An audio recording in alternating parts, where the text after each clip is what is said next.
Welcome to Sound and Fury. I'm Eric Wilfred Watson. And I'm Hugh Frank, and I'm king of the Wicker people. Today we're going to talk about Star Trek books. Oh, yes.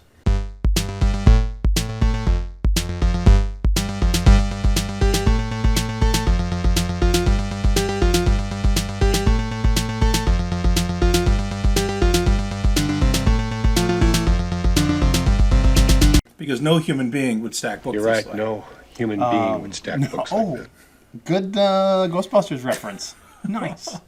So, as you may have noticed, we have a stack of Star Trek novels in front of us. And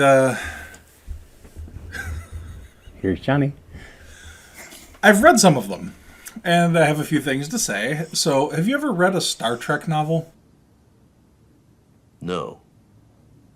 No, man. Shit, no, man. No. I've read Tech War. Is that close? That's close. I mean, it's William Shatner. Yeah. So, And I think I said the title wrong. I think it's Tech War. speaking of William Shatner, Speaking of William Shatner. well, you made the books wiggle when you did that. That's what she said. No. William Shatner has written a series of Star Trek novels. Really? I don't know how much he had to do with writing them, but his name is on the cover of the book as the writer. I think I have one of them here. There we go. This is a Star Trek book. Oh, there you go. That's Spectre. Yes. Okay, cool. He's written like 8 or more Star Trek novels. Okay. The first one's actually really good. It's called The Return. Wrong!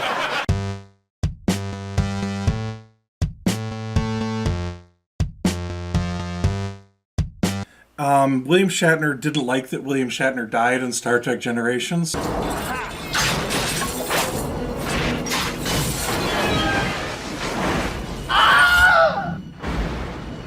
So William Shatner unkilled himself. Oh. He came up with sci-fi reason why the Borg steal his corpse and reanimate him. Ah. And Yeah. they bring William Shatner back. Resistance is futile. Sorry. No, but they bring him back into the 24th century, and then he gets to reunite with Scotty, who's also living in the 24th century. And Bones is still alive. He's like 173,000 years old. Yeah. How old do you think I am anyway? 137 years, Admiral, according to Starfleet records. Explain how you remember that so exactly. I remember every fact I'm exposed to, sir. They extrapolate on that. He's got an exoskeleton now. He's like one of the oldest living humans alive. Sweet. But he gets to command a starship in the 24th century. They've nicknamed it the Shatnerverse. It's its own continuity of Star Trek.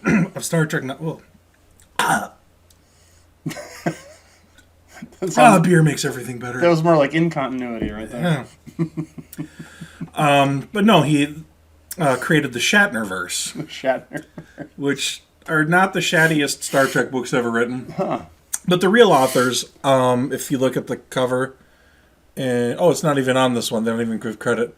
But most of the books are co-written by Judith and Garfield Reeves-Stevens. Ah. They're probably the people that actually wrote the books. Yeah. Because William Shatner is very public about saying he's never watched an episode of Star Trek. It was just a paycheck for him. Yeah. Although it is better than Doors of Stone, because somebody wrote it. That is also true. He also wrote a Starfleet Academy book where Kirk and Spock meet each other for the first time at Starfleet Academy. He published that right before the 2009 Star Trek movie where they did the same thing. So that was basically erased from canon. But I guess it's a different universe, like I said. Yeah. Yeah. But the Shatnerverse, that's probably also a good place to start. If you like, for some reason, William Shatner books, that's a good place to start. A lot of interesting things happen in them, really. They're actually some of the better Star Trek novels that he supposedly wrote. Are you kidding? I'm William Shatner. I can score anything. So, Star Trek novels, this isn't even close to all of them.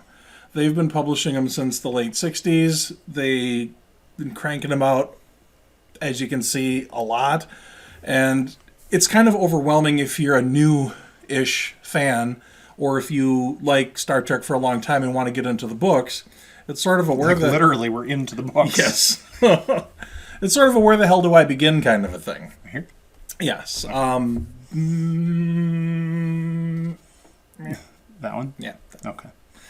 So there's a few things that I have to say on the subject, a little bit of history of how the Star Trek books came along. Up in the front over there's a book called Star Trek Mission to some word that starts with an H, some... Hotel California? Yes, that's exactly what it's called. That was the first ever Star Trek book published. It was in 1968. It was written for young people, and Gene Roddenberry hated it.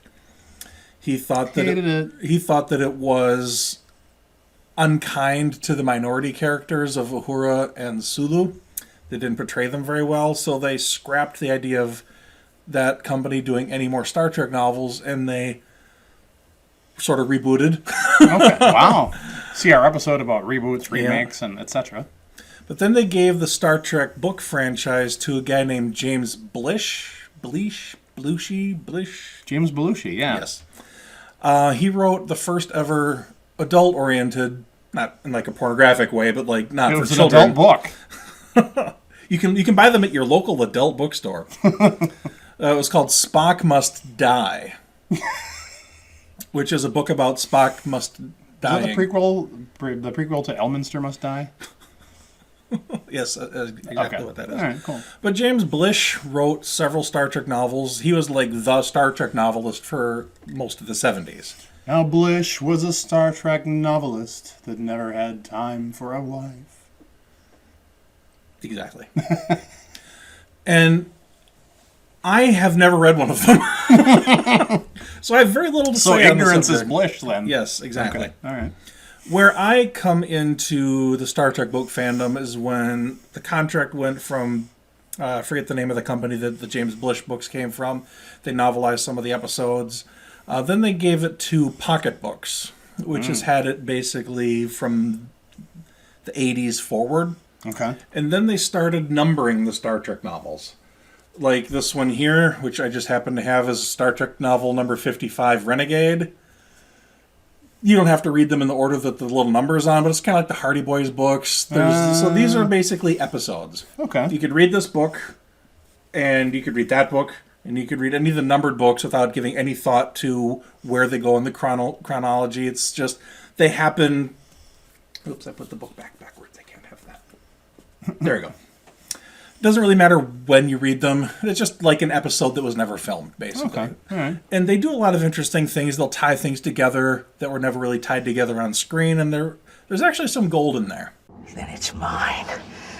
All mine. But I typically ignore the numbered novels. All the major TV series have the numbered novels. There's Star Trek Voyager book number 13.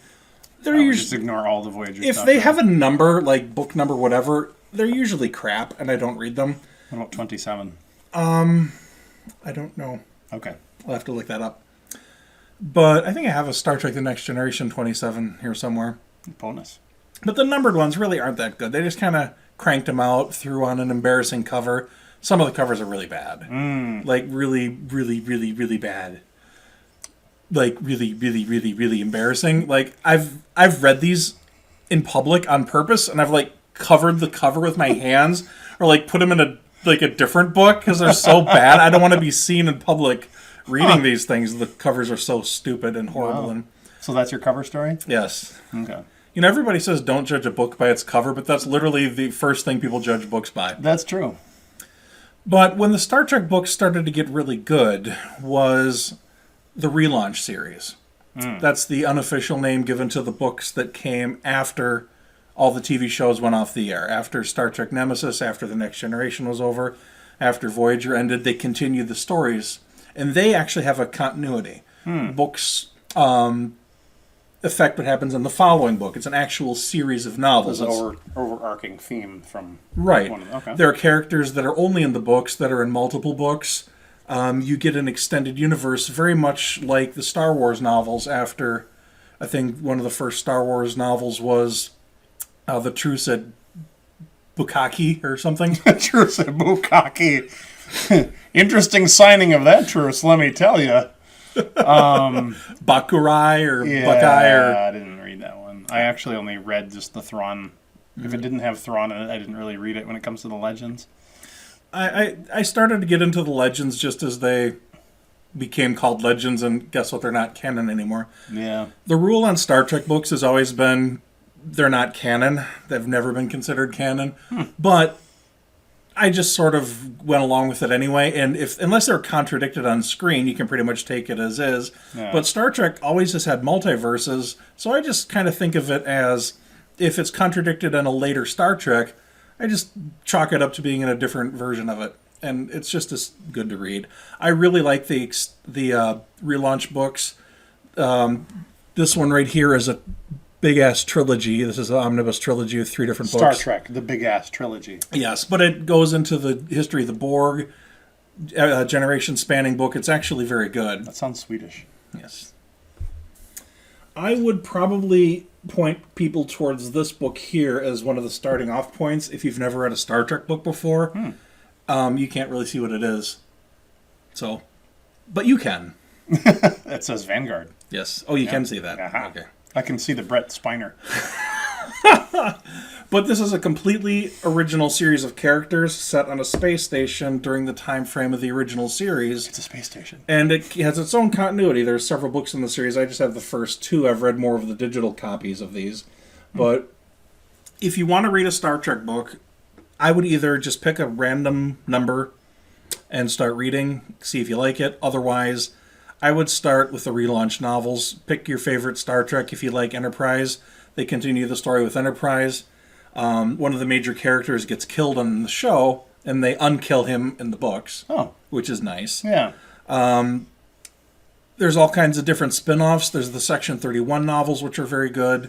Oh, that's like the CIA kind of Starfleet, right? Yeah. Sort of. They're the... Okay.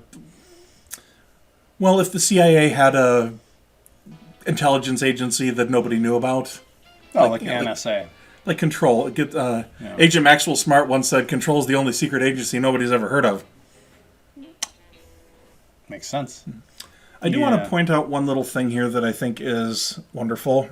I don't know if you know this exists or not, but this is Star Trek the Motion Picture. Oh, the novelization. No, it's the graphic novel in paperback form, presented by Stan Lee. Really? Wow. It's actually, in my opinion, a superior way to take in the motion picture story. Visual requires information. But some of my favorite Star Trek books are the individual stories that are not numbered. I think I stacked them like over here. A lot of the individual stories, but they're more modern. They don't have quite as embarrassing of cover art. They are a little bit better written. As Star Trek books have gone along, they've gotten better at writing them. Yeah. The worst Star Trek books are like early in the series. Like when Next Generation was new, they started releasing Star Trek books when Star Trek The Next Generation was still the new show, and they didn't know how to write the characters. Yeah, and it didn't come through very well. There wasn't a lot of storyline. There was just a lot of data. By the way... Did you hear about when Data got stabbed? Oh, no. It was a data breach. It was a data... Oh, God, yes. Yeah. Okay. I'm sorry. Yeah, no, we all are. So, did you read any of the books with Mary Sue? From what I've heard, that's where the term Mary Sue comes from, was from a Star Trek novel. And maybe it was not any of these, but maybe it was more fan fiction, but that's where there was a character named Mary Sue that could basically do anything. Like, oh, the ship's about to explode because the core breaches, and Ensign Mary Sue goes down, and she just has the skills to save the day. And, they need to make first contact, and nobody speaks the language, but, oh, Mary Sue does. And I've never heard any of this in my life somehow. Yeah, so I think that's where the original term came from. But I think it was fan fiction. I don't think it was these. That's probably why I haven't heard of it. Probably. Star Trek books basically are glorified fan fiction, except the authors got paid to create it. There's actually published fan fiction in Star Trek books. They had a series where you could submit your Star Trek story to the publisher, and they might put it in one of their collections, which is kind of an interesting thing to do. New Frontier, which is at the top right over there, that's the USS Excalibur, which is a series of novels that only takes place Star Trek that only takes place in the books. It's never on Oh, screen. there's never an Excalibur on the screen. Data mentions Excalibur once in one episode, but that could just be a coincidence. Gotcha. Isn't it kind of ironic that it was the Pegasus that got stuck in the stone, though, and not the Excalibur? Pegasus. What the hell happened? Sensors show the ship is still intact. However, 65% of it is contained within the asteroid. It looks as if half the ship materialized inside solid rock. Star Trek comic books. IDW Publishing has some amazingly wonderful, great comic books. They continue the 5-year mission of the original series. Got canceled after 3 seasons, so there's only 3 years of the 5. They actually have Star Trek Year 4, Star Trek Year 5. They do the alternate Kelvin timeline in comic book form. You get a lot of Kelvin universe. They sort of retool original series episodes, but with the Kelvin universe, they come out a little bit different. Like Tribbles? Yes. Cool. But lots of good stuff, lots of bad stuff. When it comes to Star Trek novels, you really can judge the books by their cover. They're, I hate to say the new stuff is better, but the new stuff is definitely better. Some of the better Star Trek novelists out there, Greg Cox is one, Peter David is one. There's a lot of very good writers out there that do these books. But really, and I haven't even scratched the surface. There's a lot of other series of books, like Captain's Table, there's Dominion War books, there's a lot of stuff. But really, either, if you haven't read these before, either just pick a random one that doesn't embarrass you too much, or find one of the series and start at the beginning. But really, just avoid anything written before like 1995.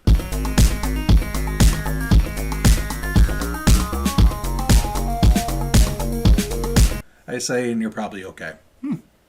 Good advice. Not that you're ever going to Fucking read one of these things.